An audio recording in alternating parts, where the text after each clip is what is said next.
ఈ ఎండలకి ఈ ఫ్యాన్ చాలా సేవియర్ అయింది. నాలాంటి స్వెటీ పీపుల్ అయితే ఫుల్గా యూజ్ అవుతుంది ఈ ఫ్యాన్ ఎక్కడ తీసుకున్నాను, నేను ఎక్కడికి వెళ్తున్నానో తెలియాలంటే ఈ వీడియో ఎండ్ వరకు చూసేయండి. మా కాలేజ్ ఫ్రెండ్ మ్యారేజ్ అయితే జరుగుతుంది. దానికోసం నేను మా ఫ్రెండ్స్ అందరం కలిసి మ్యారేజ్కి అయితే స్టార్ట్ అయిపోయాం. ఎర్లీ మార్నింగే వెళ్దాం అనుకున్నాం, కానీ నా వల్ల లేట్ అయిపోయింది. ప్లస్ వాన కూడా పడింది ఆ రోజు, ఫుల్ వాన. ఎండగా ఉన్న బాధే, వర్షం పడినా బాధే.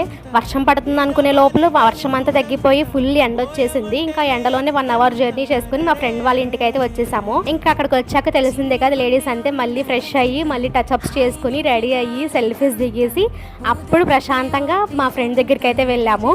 ఆఫ్టర్ 3 years తర్వాత మా ఫ్రెండ్స్ అందరినీ కలిశాను. చాలా మంచిగా టైం స్పెండ్ చేశాము. ఇంకా కొన్ని ఫొటోస్ తీసుకొని భోజనానికి అయితే వెళ్ళిపోయాం. అక్కడైతే ఫుల్ స్వెట్టింగ్ వచ్చేసింది, చాలా వేడిగా ఉంది అక్కడ భోజనం చేసే దగ్గర.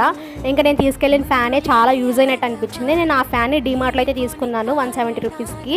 ఈ పెళ్ళికి వచ్చినందుకు మా ఫైజ్కి 300 లాస్. ఐస్ క్రీమ్ అయితే ఇప్పించింది అందరికి. ఇంకా ఐస్ క్రీమ్ అయితే తినేసి కొన్ని ఫొటోస్ అయితే తీసుకుని ఇంకా మేమైతే వెళ్ళిపోయాం. వీళ్ళైతే మా ఫ్రెండ్స్. ఇంతందం దారి మళ్ళీ